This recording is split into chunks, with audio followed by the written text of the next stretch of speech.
If she does this, like, I don't want to hear any excuses from anyone. All of us, at the very least, are sitting alone in our bedroom with no staff, no donors, and no experience, okay?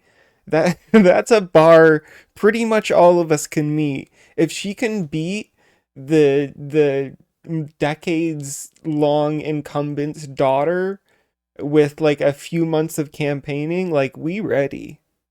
We're here. Like these Zohran type movements and candidates, I think are have a good chance of just popping up all over and the establishment not having any way to stop them once they build up some momentum. And we're going to get more into why I think that might be what's happening here too. There's an election happening tomorrow. Oh my God. It's something we got to pay attention to. So, the election in question is happening in this place of name of Arizona's 7th congressional district. 84% urban and a median household income of $60,000 and also 60% Hispanic. So, urban majority urban working class, right? Like $60,000 is not a lot if you live in an urban place.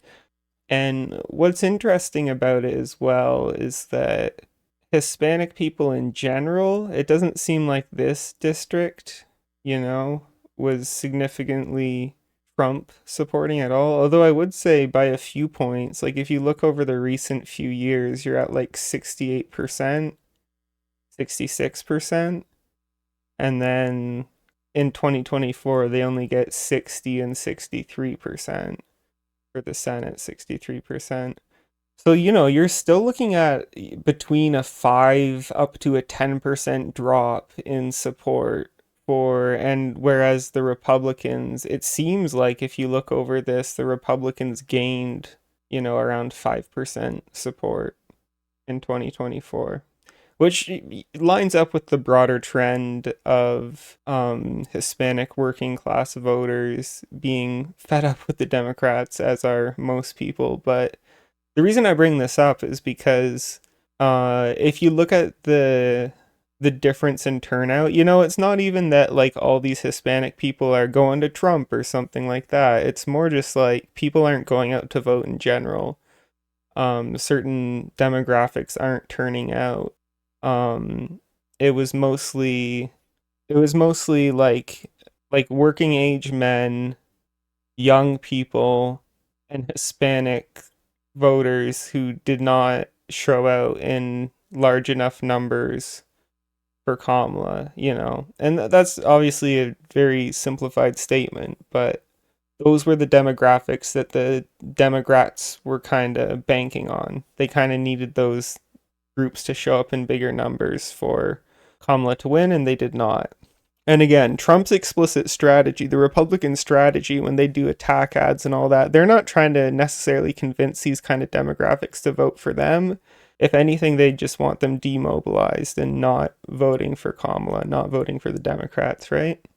So, the Democrats have kind of been losing out in those demographics in the last election, especially. Interestingly, those were three demographics that Bernie Sanders was disproportionately strong with, both in 2016 and 2020. So when you look at the Bernie coalition, very strong performance there.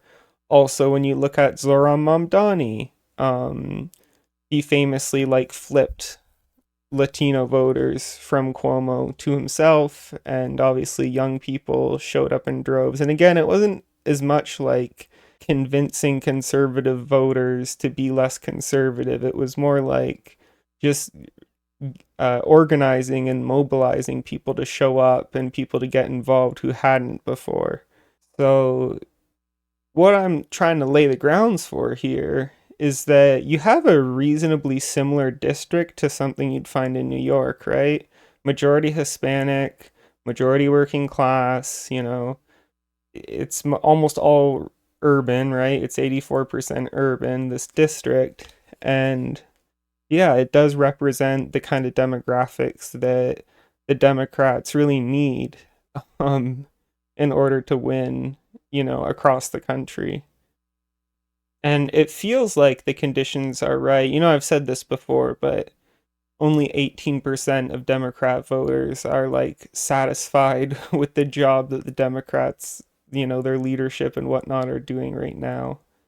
So the conditions seem pretty right for a district like this to move in a more progressive direction. And that progressive direction might also just be the key to gaining with those demographics and building a coalition that's actually in a place to beat Republicans going into the next election.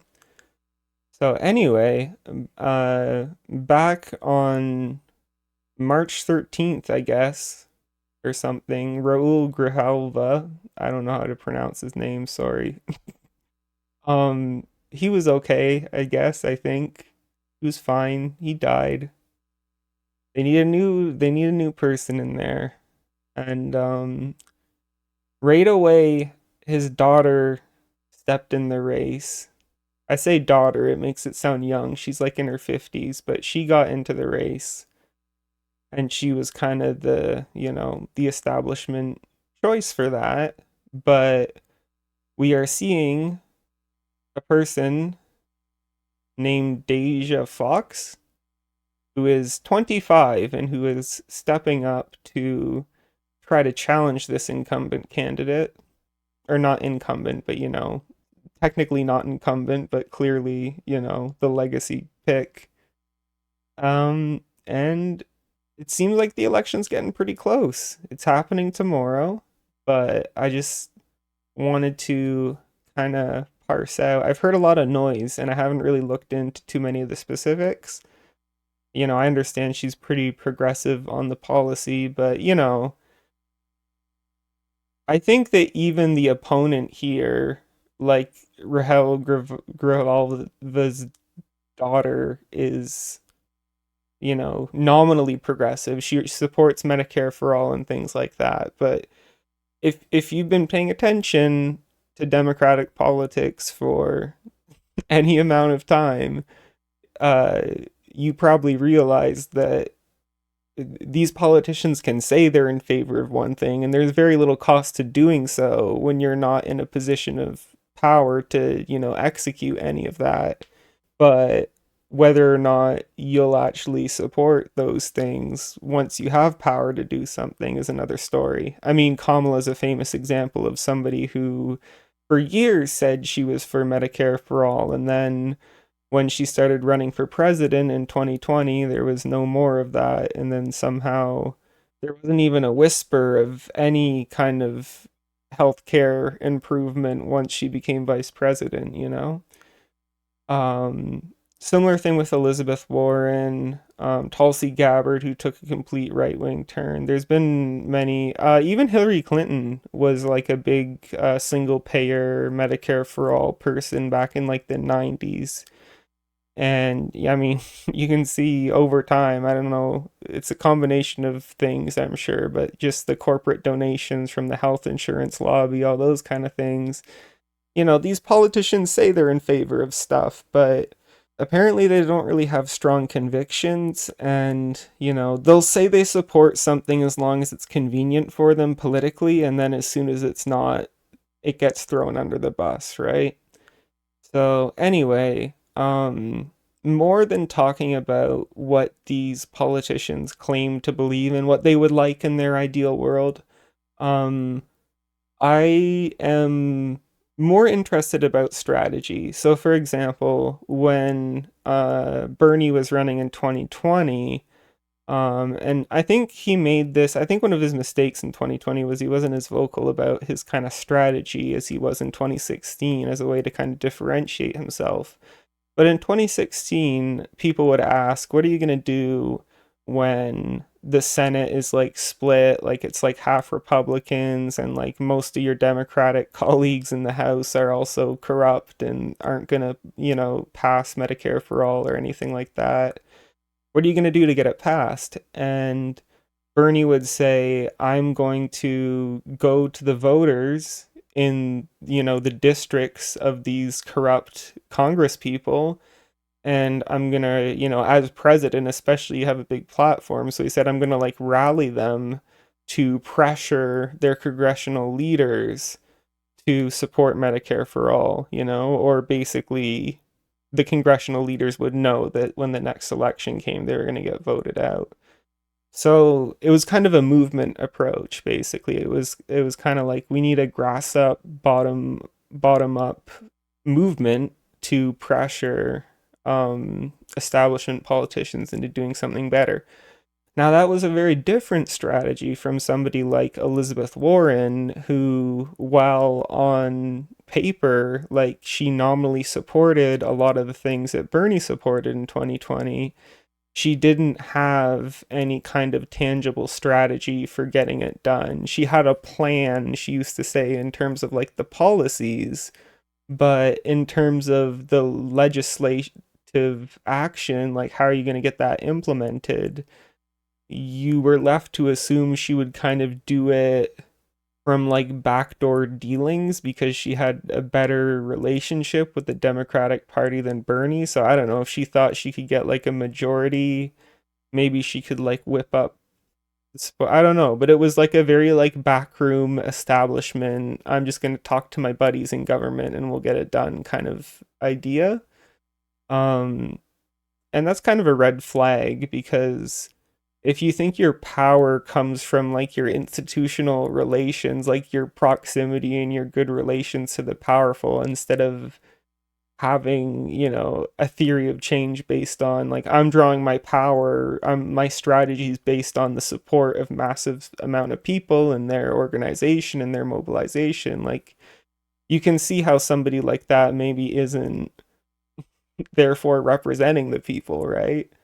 Whereas Bernie's strategy, one way or another, it forces, like, he can only do things that the people are willing to mobilize and pressure their Congress people for, right? So, um, it's a bit of a red flag. It's harder to trust when somebody is saying, like, oh yeah, I got this with backroom deals. I can do this. I'm a negotiator. Instead of, like, it's much more trustworthy if somebody's like, yeah, I'm not going to be able to do this unless like you people rally for it, and I can help you rally, I can help you organize, but people en masse have to want this thing and have to fight for this thing for that to happen. It's like, okay, well then that thing is, presumably only popular good things are going to get through that way then. So anyway, I was interested in what this Deja Foxx person, Deja, I don't know. We're gonna find out what her strategy is, I hope. And not so much just what she believes in, but how she's gonna go about resisting. And this says, this title says Brilliant Trump Resistance, which, like, fantastic. I would like to hear about her strategy to resist the Democrats, though, because right now the Democrats are her main opponent, not Trump, not the Republicans, but the Democratic establishment. So, like, if you're a progressive like AOC or Zohran, your strategy to combat the Democrats is equally, if not more important than your strategy to combat Trump. But obviously that's an important thing too. So yeah, let's see what she has to say.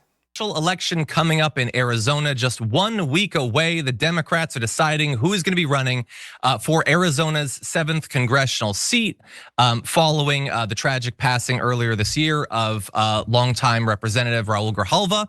And so we have this open primary, a number of candidates, and one joins us now. Deja Foxx, welcome to the show.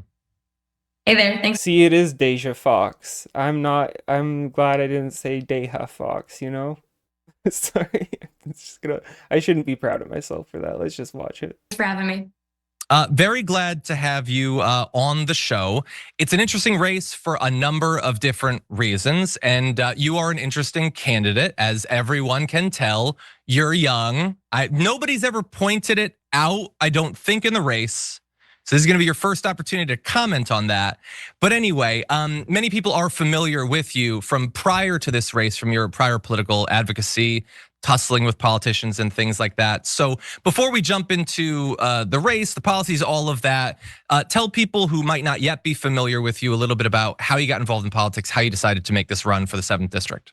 That's right. You caught me. I'm young. I'm 25 years old, and I'm running to represent us in Arizona's 7th congressional district in the special election, July 15th. And I was raised here in Tucson by a single mom. I came to know politics because I lived the policies folks are debating right now. I grew up in Section 8 housing. It's how we kept a roof over our head. On SNAP benefits, what put food on the table. And Medicaid is what made it possible for me to go to the doctors when I was sick. I was a free lunch kid in our public schools here in Tucson my whole life. And I'm quick to tell folks that I didn't pick politics as some major or career. I feel it picked me. You know who she reminds me of? And this is kind of funny because she's like under half the age and from across the country. I'm kind of getting Brad Lander vibes just from like the way she speaks a little bit and her mannerisms a little bit and just like her cadence, I guess, and stuff. I like it. She sounds like a real person who's also prepared to be a real politician. That's my impression so far. Because it had impacts on my ability to just get by every day. And I started my advocacy, though I'm young, I'm 25, a decade ago when my mom was struggling with addiction and navigating a rehabilitation process. Like definitely a little bit of AOC and Zohran in there too. I just love how like the more of these candidates pop up, the more they can like kind of parrot each other's messaging. Like not in terms of content necessarily, but just in terms of like presentation and style and things like that. And in that sense, they can, whatever progressive policies they're running on, it makes it a lot easier to normalize those things. And it left me all on my own. I lived with a boyfriend, I bounced around between friends' houses, and at the very same time was taught a sex ed that I think so many people can relate to. The curriculum was last updated in the 80s. It didn't mention consent. It was taught by the baseball coach, and it disadvantaged young people like me who didn't have a parent at home to fill in those gaps. And so I started showing up to the most local level of government, school board, and demanding they do better. In fact, one of the people I'm running against in this primary for this congressional seat was my school board member at the time. And I scaled up that work under the first Trump administration. I organized under that administration and pushed back when Trump tried to defund Planned Parenthood centers here in Arizona, where I got care when I had no money, no parents, and no insurance. And the very first viral video of me was this confrontation with my Republican senator, where I asked why he, as a middle-aged white man, has been avoiding me and his other constituents at his office, and now is voting to control our bodies, our futures. And he tells me in this clip that millions have seen now that he supports policies that support the American dream. And I asked him why he would deny me the American dream if birth control, that funding, Planned Parenthood, were helping me to be successful and reach for higher education. And it's the ethos of the campaign we are now running, which is that you deserve more than to just get by. You deserve policies and policymakers who are interested in giving you a shot at getting ahead. Okay. When you mentioned Medicaid, obviously that's been in the news quite a bit recently, and so if that was inspiring you to get involved in politics, then even more reason with some of these. I feel like back in the day, you had to be like, depending on your privilege, but back when there like was a middle class, it would take longer to become so like disgruntled and fed up with the system. Like people used to like believe in the system and like think that they had some kind of economic like ambitions, some kind of economic optimism, whereas now by the time people are adults, they're already fed up. they're ready to tear it down. And it feels like such a different mood. It's like this lady's 25 and she's already done with it. She's recent developments, but let's turn now to the race. So it's an open primary. There's a number of candidates. I believe there's at least 5. And I've covered a lot of races over the years. I've had a lot of candidates on, and there's tons of races that go by that we don't even have a single progressive running in the race. We're lucky to have one. And very rarely, especially outside of a presidential race, do you have more than one that is claiming the progressive label. In this, we have several who are claiming either on specific policies or in general to be the progressive that's running in the race. So I believe you already made reference to one candidate. I believe you're referencing the eldest daughter of Raul Grijalva, Adelita, who's also running in the race, is saying that she's the progressive. You're claiming that you're the progressive. So talk to me about what makes you different in that area. Who is the, if young progressives are excited, particularly coming out of what happened with New York City and looking for another fresh face with bold policies, make the case.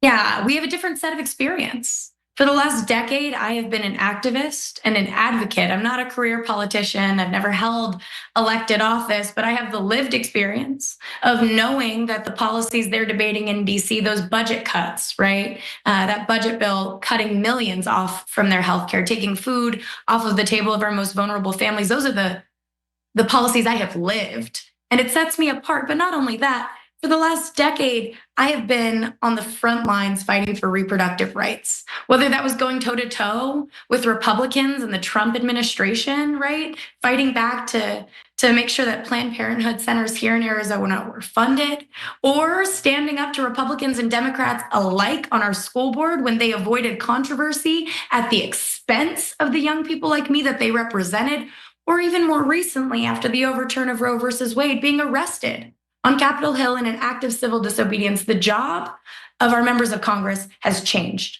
It is not the same that it was 10 years ago when Donald Trump started running for president. We see members of Congress, right, senators even, handcuffed for asking questions.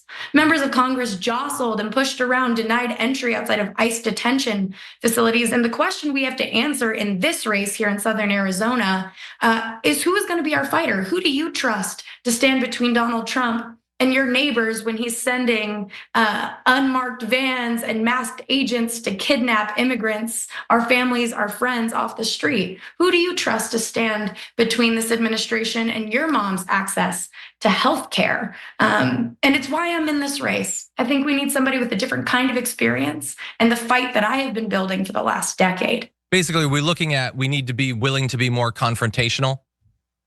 We have to. Families like mine can't afford to wait. And, I decided to get in this race not because I was born on a path to Congress. In fact, I launched this campaign on April 2nd, something like 90 days ago. And I was alone in my bedroom, filing the paperwork and doing it wrong. I had no staff, I had no donor list. And I was running against somebody who inherited her dad's email and fundraising list, has the same advisors, right? And I believe that there's a different way of doing politics. Hey, if she does this, I don't want to hear any excuses from anyone. All of us, at the very least, are sitting alone in our bedroom with no staff, no donors, and no experience, okay? That's a bar pretty much all of us can meet. If she can beat the decades-long incumbent's daughter with, a few months of campaigning, we ready. We're here. These Zohran type movements and candidates, I think, have a good chance of just becoming ubiquitous, just popping up all over, and the establishment not having any way to stop them once they build up some momentum. And we're gonna get more into why I think that might be what's happening here too. That isn't just possible, it's necessary. And it has to do with having conversations about our policies, electing progressives into seats like these here in Arizona. But it also means having a hard conversation about our political process and who gets to participate. And we are bringing front and center that issue in the ways we run this campaign. 99% of our donors are small dollar donors. It's something that nobody else in this race can say. And it is a different way of doing things that has real implications when elected. Who are you accountable to? If not those small dollar donors, our average contribution is less than 28 bucks. These are real families like mine who get in our corner even when they don't have much, because they recognize that a different way of doing things is necessary, and that young, progressive disruptors are the kind of folks who are going to stand up and fight for us, not throw up our hands and say that there's nothing more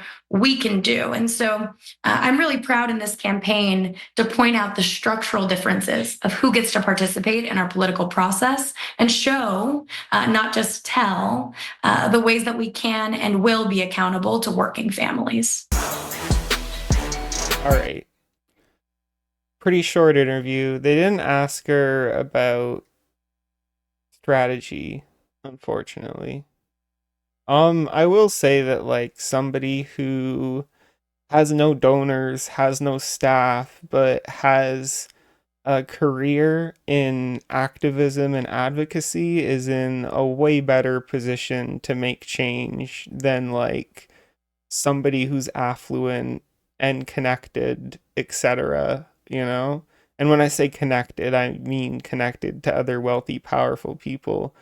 Um, if you have like a reputation in your community because you've been doing activism, like if you have connections in the sense of like you know the people who live in your town, that's like a connection that's valuable for driving progressive change, right? In terms of like, you know, going back to what I said before, right? Bernie versus Elizabeth Warren. Bernie saying, I'm going to get my progressive policies across by rallying a movement of people to put pressure on the representatives to do the right thing, right? Versus Elizabeth Warren saying, well, we're going to win a big election and then I'm going to make some deals behind closed doors or whatever, right? It's like taking those, comparing those two approaches, which you might be able to tell I'm a little bit biased towards one over the other if you call like recognizing reality a bias, I guess. Yes, I'm biased towards reality and what actually works. Um, if you take like that comparison and draw it on like project it onto this race, you have her, the 25-year-old activist and advocate who's been organizing in her community for a decade, and came from, it seems like nothing. Or you have, and not to be ageist, but I'm saying 50 something year old daughter of the former incumbent. The reason it's relevant that she's 50 isn't because I'm like against old people. It's because she's been in this game. She's lived her whole life as the daughter of a congressperson, you know? So who do you think is more likely to try to cut backroom deals and, you know, basically end up being corrupt and ineffectual? And who do you think has the potential to actually mobilize and organize a movement within their community that's going to be able to actually create change, you know? So again, I didn't see this before. I didn't watch this interview before, but even just like with that short, you know, that short interview that was honestly pretty light on content, even from that I can tell that like she has the background to run a Bernie Sanders type strategy, right? She's a movement politician. She's not relying on her connections to the institutions, and you know, connections to donors or wealth or anything like that. So yeah, it seems like this is a good, promising candidate and one that we could trust in that sense. Again, you can trust her because she doesn't have money. She doesn't have like powerful connections. All she has is the people. As soon as she turns against the people, she has nothing again, right? And I think that like inherently makes her like a more reliable, trustworthy candidate in terms of representing the interests of the working class and the peoples, you know? So we're gonna look at polling for this. I just saw this little report. Um, So interesting. She said she started her campaign in mid-April. So by May, it says less than half, 45% of the primary voters knew who this Foxx lady was back in mid-May. Okay, so this is when less than half of them know who she was. 41% are saying Grijalva. She's down at 10%. She's not even in second. She's in third to Hernandez at this point, and there's a 32% undecided. Now skip forward a month, or I guess this is just a month and a couple weeks or something. This was a couple weeks ago, basically. But you can see she's cut that lead. It was 41 to 10. Now it's 43 to 35.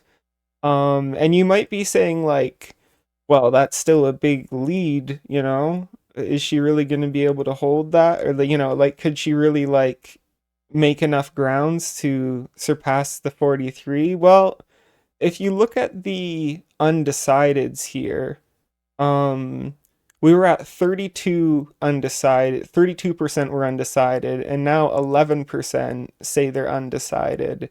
And as it stands, over 90%, like Grijalva's getting less than 10% of the undecided voters. And Hernandez is going down, right? This Malvito person, I don't know anything about them, but it looks like they went up a couple percent. But the trend here is basically that if this 11% gets decided in Fox's favor and splits in the same way that the previous 10% did, then yeah, she would probably get 9 or 10%, and Grijalva would get like 1%, 1.5%. So it'd be really close if it was just this undecided. However, if Hernandez here keeps falling from 9%, you know, drops down to 6, even drops below 5%, most of that support is likely to go to Foxx. So, you know, assuming these people made up their minds and made them up correctly about Foxx, right? Assuming this trend continues, which I don't see why it wouldn't. Usually these progressive outsider candidates only gain momentum, right? It's like Zohran. As time went on, Zohran became the increasingly obvious choice for people, right? So if Grijalva was already getting less than 10% of these undecided voters, I feel like she's not going to get that much more than 10% of the ones who are still undecided. Um, so, you know, if if Foxx basically maintains the momentum here, she should be good. Now, the other difference between this and New York, I think, is that, I mean, on one hand, yes, Zohran had been running for a lot longer and had built a bigger organizational structure of like 50,000 volunteers and all this, but also, you know, $100 million of attack ads, you know, at least if you consider all like the free national media that Cuomo got, in terms of not just even promoting Cuomo, but just like all the crazy Fox News attacks on Zohran and all this. Like, Zohran, there was basically a huge amount, hundreds of millions of dollars poured into attacking Zohran in the few weeks leading up to the election, and people thought that that was going to maybe turn the election back in Cuomo's favor, but it didn't. In this case, I don't think the Democrats, especially because Fox just started in mid-April, I don't think the Democrats or any, you know, billionaire Trump supporting guys are ready to run the anti-Deja Foxx campaign ads. You know what I mean? So in one sense, she might have a less established, you know, volunteer structure, campaign staffing structure than Zohran did. She certainly has like a lot less national name recognition going into the election tomorrow.